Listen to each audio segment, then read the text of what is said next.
If there is one topic that everybody has huge disdain for, it has to be stale metas. If you don't know what that is, metas are just strategies that have the highest likelihood of winning, and usually skill expression isn't taken into account when we're talking about metas. If you have a high skill expression, but you're not using the meta, then more than likely you are going to have to try super hard in order to defeat an enemy team who is using that meta. Now, this is all fine and dandy, but what about when a meta just overstays its welcome? This is what we refer to as a stale meta. A meta that's just lasted for way too long for comfort and people just aren't enjoying it being present anymore. This kind of discussion pops up a lot more frequently nowadays because games update frequently and they tend to shake things up every now and then in order to keep the game interesting.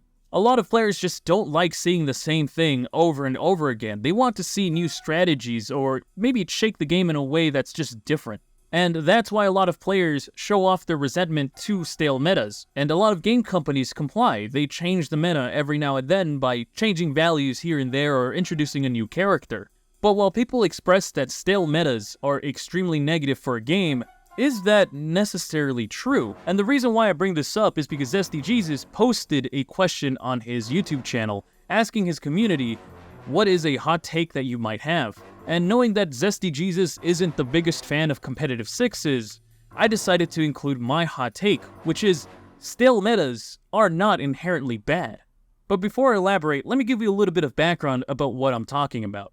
For the longest time, the community has had a set-in-stone competitive meta for traditional sixes, which is the competitive mode that most players in TF2 play. It is in no way endorsed by Valve, it's just something that the community came up after years and years of testing. But one big consequence of this is that traditional sixes does not look in any way like regular TF2. Regular TF2 is played on 24-player servers with 9 classes, all while traditional sixes is mostly revolving around 4 classes, 6 on each team, and there are restrictions on how many of those classes you can have on one team.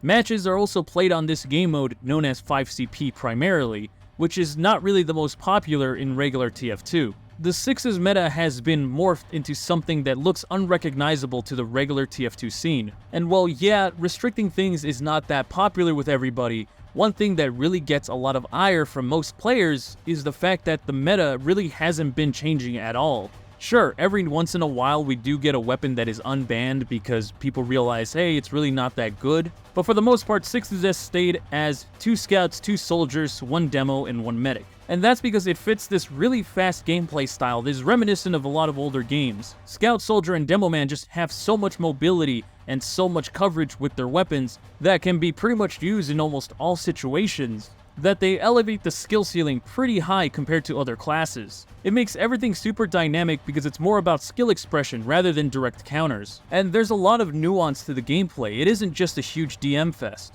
All of your strategies revolve around your scouts being good brawlers, soldiers being able to take up space, and Demo Man being able to control the pacing. And you also have medic, which, is pretty important. With Uber charge and all. And people have accepted this meta because it is fun and there's a lot of skill expression. But you can only really experience it to its fullest if you're a scout, soldier, or demo man. If you main a class like pyro, engineer, or heavy, you're gonna find yourself a little out of place, as a lot of their weapons that make them good in regular TF2 have been banned because it slows down the pacing of the game, which is meant to conform more to that meta of 2 scouts, 2 soldiers, 1 demo man, and 1 medic, and everyone playing on a 5CP map. So it's understandable why sixes gets so much criticism. It leaves out a lot of the player base from competitive, and it doesn't reflect regular TF2 almost at all. That's not to say that concepts don't transfer well, or that you never get to play any other classes, but it just isn't the Team Fortress 2 that everybody is familiar with. And it's all fair criticism,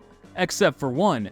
And that's that the stale meta is a bad thing, the fact that the meta hasn't changed whatsoever for the longest time. And this is where I have to put my foot down and disagree. There's absolutely nothing inherently wrong with a stale meta. If the meta is fun and it doesn't overly frustrate, then there is nothing wrong with a meta lasting for a long time. If it doesn't rip out the general established fun of a game, then there really is no reason to change it. Rather, I would prefer if other strategies were able to get boosted somehow.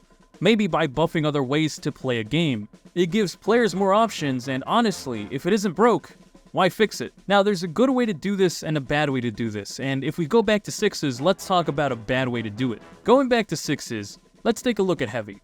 Heavy is slow but has a lot of health, and he does a lot of damage from a certain range, and he's also very effective at stopping pushes. On his own, he's not that bad. He's just a very situational class in 6s. Because of his big hitbox and also slow speed, you're really only ever going to see him on the last point, trying his best to slow down a push.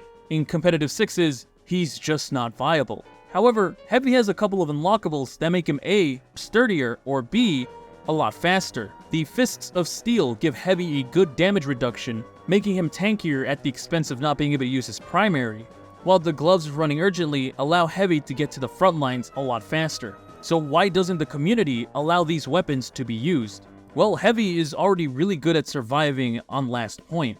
If the Fists of Steel were allowed to be used, it would slow the game down to a crawl, because the Heavy would just have some of the highest survivability in the game. And for the longest time, the Gloves of Running Urgently really didn't have that big of a weakness. All you did was take mini crits when they were deployed. But during the rollout, when you're trying to get to the front lines at the beginning of the match, Heavy is really in no danger of getting any damage. He would be able to reach those front lines with his complete health at no real penalty, and the mid-fight would just slow down to a crawl because nobody wants to engage a Heavy with his minigun revved up and him at full health. So Valve did the thing where they listened to the 6s community and changed the Gru's weakness to a decay over time for his maximum health, which allowed the community to give Heavy back his Gru in order to use it again, as he wouldn't be so punishing getting back to the front lines. What people like about 6s is the fact that it's a fast-paced and high skill expression game mode, and Heavy unfortunately doesn't fit that prerequisite. Heavy is slow and powerful, which unfortunately causes him to slow down the game by a lot, and Heavy wasn't made for skill expression. He was literally made to be easier to play, so that way it wouldn't be so much about mechanical skill, but more about situational skill. But guess what? People like the tried and true meta of 6s because it's fast-paced and because there is a high skill expression, not just from mechanical skill, but also strategy. It isn't just counterplay. There isn't counter this by going that and win automatically. Most of the time you're facing off with the same team composition as yours, so it's just more about a skill of brain rather than rock, paper, scissors. So while I don't agree that a stealth meta is inherently bad, I do agree with Zesty Jesus on this. It should have never been tried to be pushed on the regular TF2 player. The Gru and the Sandman, victims of TF2's rebalancing for a more competitive scene, should have never been touched. They should have just been kept banned by the community, and end of story. Competitive for Team Fortress 2 should have been something more like the old style of ranked versus unranked play, while still keeping quick play in order to allow for community servers to still exist. Meet Your Match was TF2's biggest fumble, but while I would like TF2 competitive to be seen in a much better light, forcing it upon the rest of the TF2 community should have never happened. And if there's one stale meta that should have never been changed, it's the quick play button meta, where you select the mode, you find a random community server to play on, and that was the end of the story. If there's one thing I do want you to take home with you, is that change is not always good, and some things are better left unchanged. But what do you think? Tell me your opinion down in the comment section down below. What's your opinion on stale metas? What's your controversial opinion about TF2? Make sure to leave your opinion down in the comment section below. Thank you so much for watching. If you found this video interesting, like it if you liked it, dislike it if you disliked it, and if you'd like to support this channel, I do have channel memberships, but if you want to, you can also support me through super chats. Thank you to my supporters, and thank you guys so much for watching, and I will catch you guys in the next one.